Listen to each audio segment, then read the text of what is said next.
السلام علیکم پیارے بچوں، امید ہے آپ ٹھیک ہوں گے۔ آج کی کہانی ایک مرغی جو کہ سونے کے انڈے دیتی ہے۔ ایک آدمی ایک گاؤں میں رہتا تھا اور وہ بہت پریشان تھا اپنے معاشی حالات اس کو بولتے ہیں جن کے پاس پیسے ہوتے ہیں یا نہیں ہوتے۔ تو اس نے ایک مرغی خریدی جو کہ ہر مرغی سے الگ تھی، اور وہ جب انڈے دینے کے لیے بیٹھی تو بہت دن لگا دیے، اور انڈے جب دیے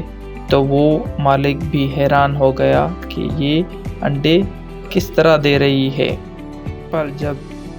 اس مالک نے اس بطخ کے انڈے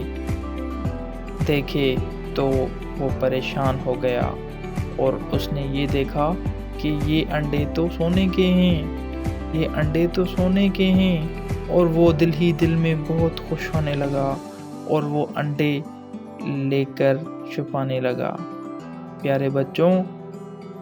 سونے کے انڈے جو دیکھتا ہے وہ بہت ہی خوش ہو جاتا ہے، اور سونا آپ کو پتہ ہے کہ اس دنیا میں بہت ہی مہنگا ہوتا ہے۔ اور سونے کے انڈے لے کر اپنے گھر میں رکھتا گیا، اور کچھ ہی دنوں کے بعد جب اس مرغی نے بہت سارے انڈے دیے سونے کے، تو وہ اس کو پیار کر رہا تھا، اور اس کے سونے کے انڈے لے کر وہ بازار چلا گیا، اور بازار میں اس نے وہ سونے کے انڈے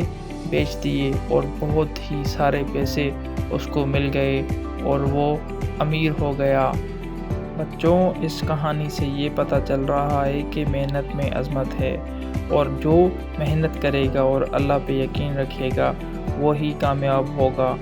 آپ یہ دیکھیں کہ اس نے مرغی لی، اور مرغی ایسی لی کہ جو کہ سونے کے انڈے دے رہی ہے۔ آپ کا شکریہ، آپ نے ہمارے